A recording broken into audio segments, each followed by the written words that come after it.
So nawala na yung lona na nakapatong dito. Yan, may pouring yung ilalim tapos pinatungan ng base course. Kasi yan na yung lagay ngayon. Ay ano pa yan, pouring para naka-level na dito sa pavement. Sinarado ulit nila dito sa unahan. Dito ako papasok sa counter ako.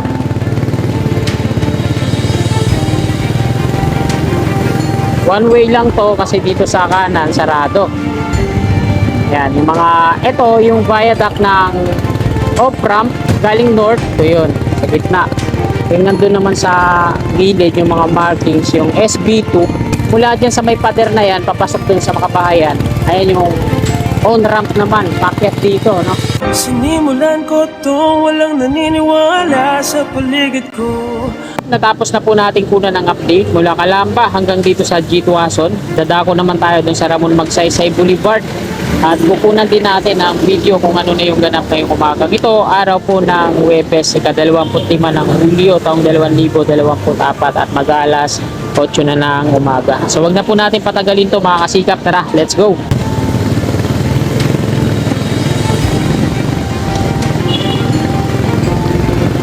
At ngayong umagang ito po ang lagay ng D. Santiago.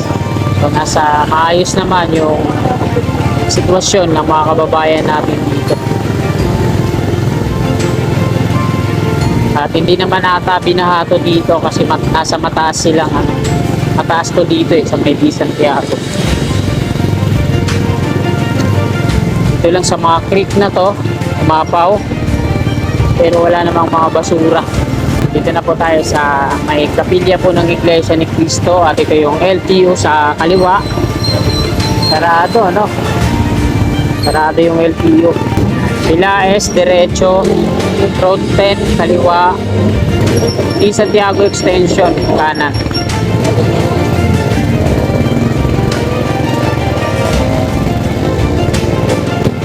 Next connector na po yan dyan sa unahan. Ito yung part na ginamitan nila ng reinforced concrete slab.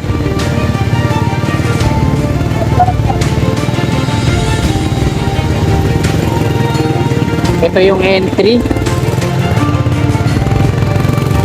At ito naman yung Buenos Aires Street.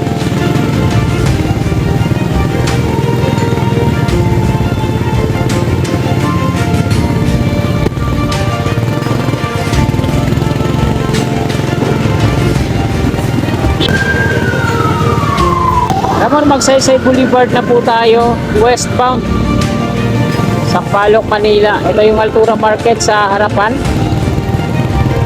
Sumalisi na naman yung tarpaulin. At wala namang gaano mga basura nagkalat dito kahit kumakonti. Ayan yung NLEX connector.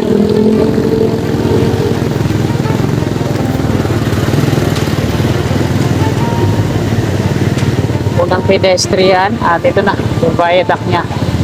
So dito naman sa kanan natin, ito yung lagay ngayon dito. Dito pa rin yung ruler. So nawala na yung lona na nakapatong dito. Yan, may pouring yung ilalim tapos pinatungan ng base course. Kasi yan na yung lagay ngayon. Ay ano pa yan, pouring para naka-level na dito sa pavement. Yung sa Santa Mesa Interchange, entry, exit, rail track ng PNR.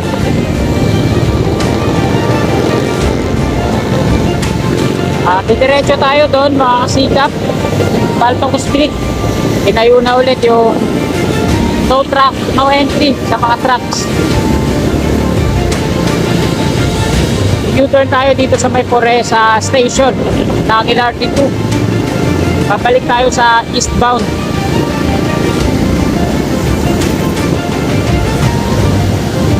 At ka-counter tayo dun sa may Padre Jacinto Zamora Bridge.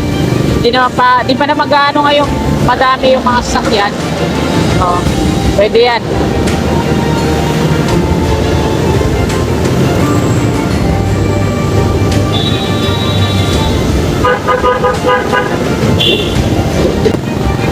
Ayan, agaran tayong nakapag U-turn dito sa Coresa Station. Ito na po yung eastbound ng Ramon Magsaysay Boulevard. At ayan, may mga road markings na po dito sa bago nilang asfalto. Dito pa lang yung asfalto. At ito yung umpisa na paggawa nila ng mga drainage.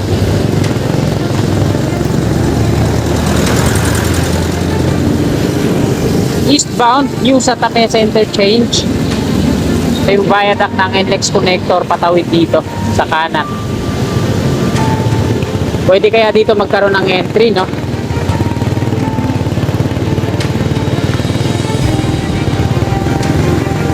PNTT building.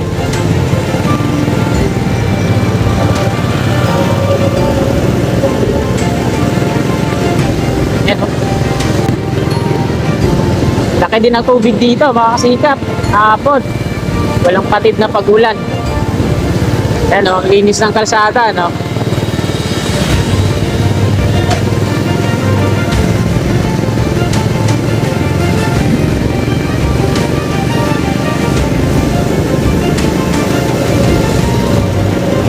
Old Santa Mesa Street na tayo. Kakanan tayo dito. Old Santa Mesa Street na po. Kukunti lang yung mga jeepney na pumapasada sa ngayon. Siguro kaya konti pa yung mga tao dito. Pa nakakapasok yung iba. O naglilimas ng baha sa kanilang mga tahanan, lalo na sa mga kababayan nating sobrang napiktuhan, no? Apektado. So, ayan, salamat tayo dahil wala namang lang mga sawi sa kahapong malaki ang pagbaha. Teresa Street, so hindi muna tayo punta doon, diretso tayo dito sa Padre Jacinto Zamora Bridge, may Paco Santa Mesa Road. So ayan mga kasikap, may bago akong natuklasan na yung dun sa Skyway Section 2 ay ano pala yun, yung nasa taas meron siyang on-ramp dito sa Old Santa Mesa manggagaling dito, no? So di lang natin tiyak kung saan dito banda, wala kasing mga markings kung saan pa kanan. Tapos yung off-ramp naman yung nasa ilalim na bahagi northbound. Nahanap ko dito kung may mga markings yung bahay na posibilidad na may demolish. Wala din, ano. Ito yung gasolinahan.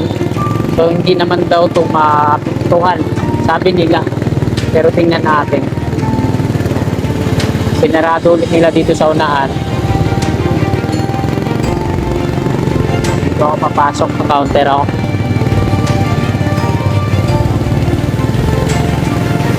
One way lang to kasi dito sa kanan sarado. Yan, yung mga, ito yung viaduct ng off-ramp galing north, ito yun, sa gitna. Yung nandun naman sa village, yung mga markings, yung SB2, ayan yung dun sa, mula dyan sa may pader na yan, papasok dun sa makabahayan, ayan yung on-ramp naman, packet dito, no? Yan, ayun yung, ano na yun, rebar na yun, so ayun yung palatandaan. Yung NB2 naman, northbound po yan. Ayan yung mga markings, 85 ng mga ano ng poste na yan. Yan. NB2-85, ito yun, yung poste na to. NB2A, yung 2A, sa section 2A yan eh. Ito yan dito. Sa taas, yung southbound. Ayan yung may magiging on-ramp dun sa kabahayan na hindi pa natidemolish. Ito naman yung galing northbound, off-ramp.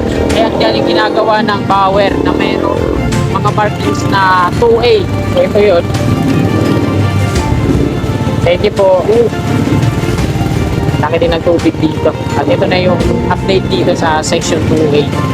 Gusto ko sana ang ipaliwanag na sa ano, kaso lumabas yung gwardiya.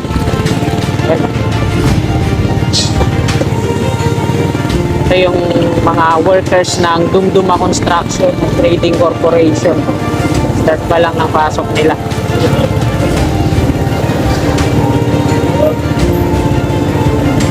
Lifting yung ginagawa nila. Mga pinulik board, inaakyat nila sa taas. Gagawa na sila ng forma.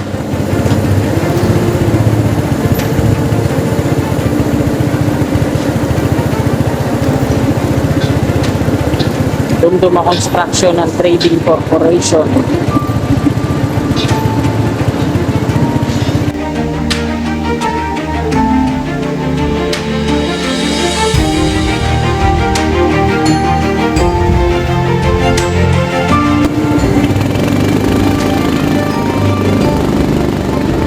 Thank you.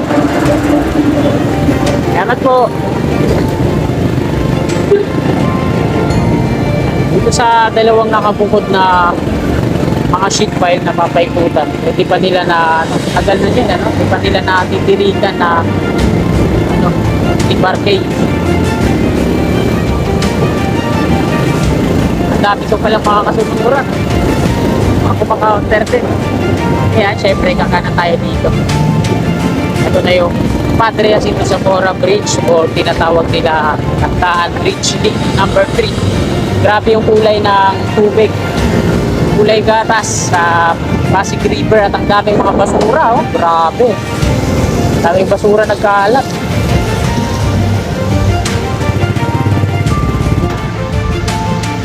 So nandito tayo ngayon mga kasikap sa may Pasig River, Nagtahan Bridge Link number 3 o Padre Jacinto Zamora Bridge. Yan. Kulay brown, cream yung tubig. At ang daming mga basura oh. So ayun yung mga iba nating kababayan nanguhuli ng ng isda gamit yung na yun oh.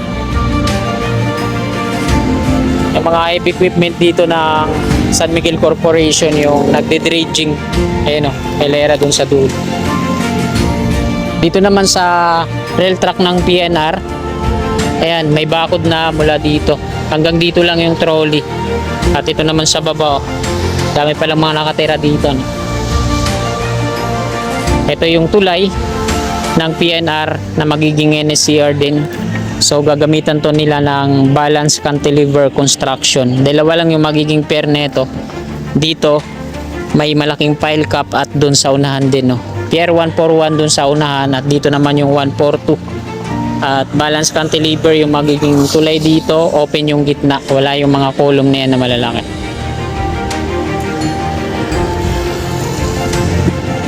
So ayan mga kasikap, dito na po nagtatapos tong video na to.